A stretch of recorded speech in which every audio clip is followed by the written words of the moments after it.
В походе, на охоте или рыбалке всякий раз стоит задача приготовления горячей пищи и чая. Кто-то разводит внушительных размеров костер, кто-то тащит с собой газовую горелку, а я хочу познакомить вас с типом переносного костра, с помощью которого можно приготовить пищу и осветить бивак. При этом его можно неоднократно использовать в местах, где нет возможности развести костер, ввиду отсутствия дров или особых условий. Финская свеча, шведская, примус – все это название костра из одного полена, изготовленного по одному принципу, зачастую с помощью топора или пилы. Но есть вид свечи, где одним топориком не обойтись. Индейская свеча.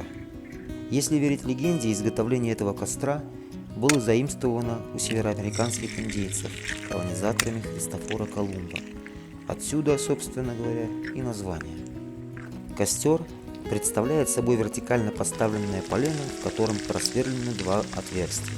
Одно глухое, сверху вниз через сердцевину на 3/4 полена, а второе сбоку, на высоте 1/4 от основания полена. Принцип действия костра очень прост. Как в самоваре сгорание происходит в топке, а тягу обеспечивает труба, так в индийской свече роли топки и трубы выполняет само полено, полое в сердцевине. Происходит горение внутренних стенок вертикального канала. Боковое же отверстие обеспечивает приток кислорода к очагу горения. Индийская свеча горит долго, намного дольше финской свечи, но для ее изготовления нужно внушительных размеров сверло. Одной пилой здесь не обойтись.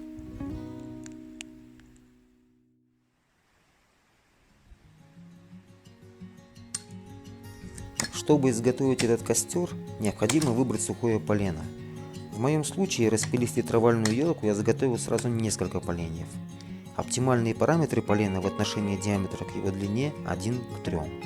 В принципе, достаточно просто просверлить 2 канала в полене, и индийская свеча готова.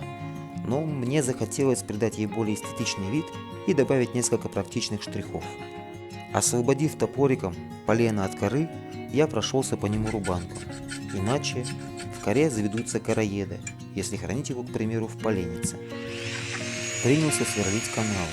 Кстати, сверло следует выбирать с диаметром не менее 2 см, иначе будет недостаточная тяга, и свеча работать не будет.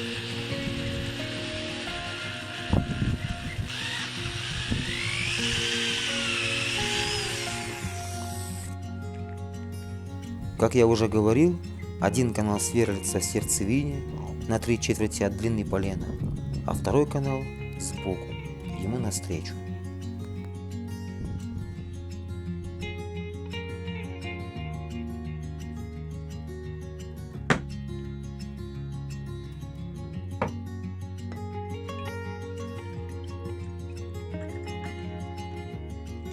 Во избежание плесени, паразитов и из эстетических соображений решил покрыть свечу морилкой, а после покрыл лаком. Появился рисунок, и смотреться неказистый пенек стал интереснее. Есть один нюанс. Котелок или чайник ставить непосредственно на свечу нельзя, так как перекроется тяга, и свеча просто медленно затлеет или вовсе потухнет. Поэтому, как правило, под котелок подкладывают 3-4 небольших камня или же вбивают 3-4 гвоздя, чтобы обеспечить зазор между поленом и котелком для выхода пламени. Я пошел чуть другим путем. С помощью плоскогубца изготовил из стальной проволоки 3 скобы и забил их в торец полена.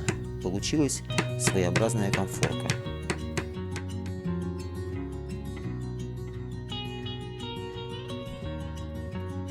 Друзья, напишите в комментариях ваше мнение о рациональности этого костра, а также возможно возникшие у вас вопросы. Я с удовольствием почитаю ваше мнение и отвечу.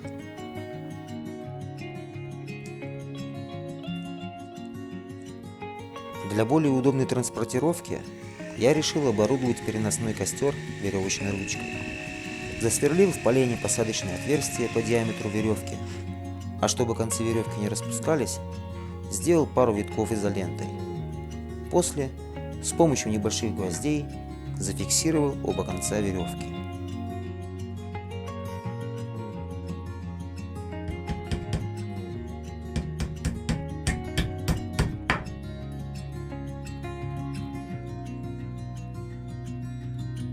Ну что ж, друзья, на этом все. Спасибо за просмотр. Надеюсь, вам было интересно и ролик хоть чуть-чуть был вам полезен. Жмите лайк и до новых встреч. Всех обнял, приподнял. Пока.